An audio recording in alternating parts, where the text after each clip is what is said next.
بسم اللہ الرحمن الرحیم۔ السلام علیکم۔ آپ یوٹیوب چینل دیکھ رہے ہیں اور میں ہوں کاشف کھگا۔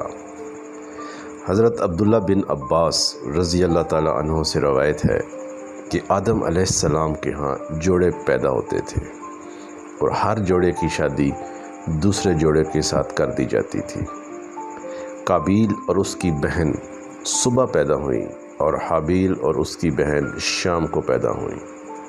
اصول کے مطابق قابیل کی شادی حابیل کی بہن سے ہونی تھی اور حابیل کی شادی قابیل کی بہن سے ہونی تھی، لیکن قابیل کو اپنی ہی بہن پسند تھی اور وہ چاہتا تھا کہ میں اپنی ہی بہن سے شادی کروں، لیکن حضرت آدم علیہ السلام نے منع فرما دیا۔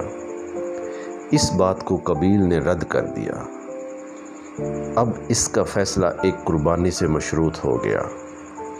حابیل نے ایک بکرا ذبح کیا کیونکہ وہ چرواہا تھا، اور قابیل نے روئی اجناس کا ایک ڈھیر قربانی کے لیے رکھ دیا۔ ایک آگ آئی اور حابیل کی قربانی کو کھا گئی۔ قابیل کی قربانی ویسی کی ویسی پڑی رہ گئی۔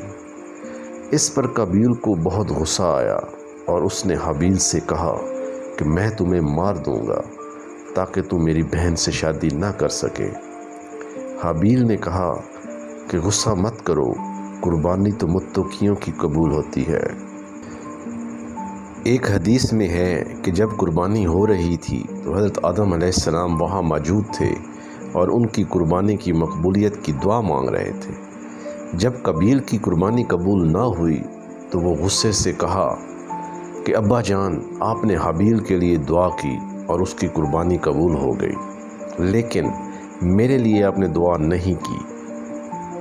حابیل کی قربانی اس کی نیک نیتی کی وجہ سے نہیں قبول ہوئی بلکہ آپ کی دعا سے قبول ہوئی ہے۔ ایک رات حابیل کو دیر ہو گئی تو حضرت آدم علیہ السلام پریشان ہو گئے اور قابیل کو بھیجا کہ جا اپنے بھائی کا پتہ کرو، اتنی دیر ہو گئی ہے، وہ کیوں نہیں آیا۔ قابیل جب چراگاہ پہنچا تو حابیل کو اکیلے پا کے اسے مارنے کا ارادہ کیا۔ مختلف روایات میں ہے کہ اسے سوتے ہوئے مارا، کسی روایت میں ہے کہ پتھر سے مارا، لیکن ایک روایت میں ہے کہ دونوں میں لڑائی ہوئی اور حابیل طاقت میں قابیل سے زیادہ تھا، لیکن وہ نہیں چاہتا تھا کہ وہ مارنے میں پہل کرے اور اس کو مارے، لیکن قابیل باضد تھا اس کو مارنے کے لیے۔ حابیل اس کو منع فرما رہا تھا کہ ایسا مت کرو، ایسا مت کرو، لیکن قابیل نے ایک نہ سنی اور اس کو قتل کر دیا۔ حضور اکرم صلی اللہ علیہ وآلہ وسلم کی حدیث مبارکہ ہے بخاری اور مسلم شریف میں کہ ثابت ہوتا ہے کہ قتل ایک شنعی جرم ہے۔ اگر ایسے حالات پیدا ہو جائیں کہ ایک مسلمان دوسرے مسلمان کے قتل کے در پہ ہو تو ایک شخص کو بچنے کی کوشش کرنی چاہیے اور پہل کرنے سے اجتناب کرنا چاہیے۔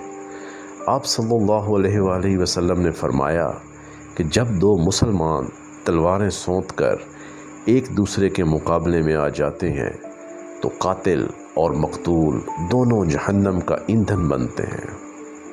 صحابہ کرام نے عرض کیا، یا رسول اللہ، قاتل کا جہنم رسید تو سمجھ میں آتا ہے، مگر مقتول کا کس لیے جہنم میں جائے گا؟ آپ صلی اللہ علیہ وآلہ وسلم نے فرمایا، کیونکہ وہ بھی اپنے بھائی کے قتل کی خواہش رکھتا تھا۔ روایت میں آتا ہے کہ قابیل 1 سال تک اپنے بھائی کی لاش کندھوں پر اٹھائے رکھے تھی اور اس کو سمجھ نہیں آ رہی تھی کہ وہ کیا کرے۔ پھر اللہ نے 2 کووں کو بھیجا جو دونوں بھائی تھے، وہ قابیل کے سامنے آ کر بیٹھ گئے اور لڑنے لگ گئے، یہاں تک کہ ایک کوے نے دوسرے کوے کو مار ڈالا۔ پھر اس کوے نے اپنی چونچ سے مٹی کھودی اور اس مرے ہوئے کوے کو اس مٹی میں دفن کر دیا۔ قابیل یہ سب کچھ دیکھ رہا تھا اور کہتا ہے کہ میں ان کووں سے بھی عاجز تھا کہ اپنے بھائی کو دفنا نہ سکا، تو پھر اس نے بھی قبر کھودی اور حابیل کو دفنا دیا۔ حدیث میں آتا ہے کہ جس نے ایک انسان کو مارا گویا اس نے پوری انسانیت کو قتل کیا، لہٰذا حابیل سے لے کر قیامت تک جتنے قتل ہوں گے وہ سب کے سب قبیل کے کھاتے میں ہوں گے اور ان سب کا گناہ قبیل کو ہوگا۔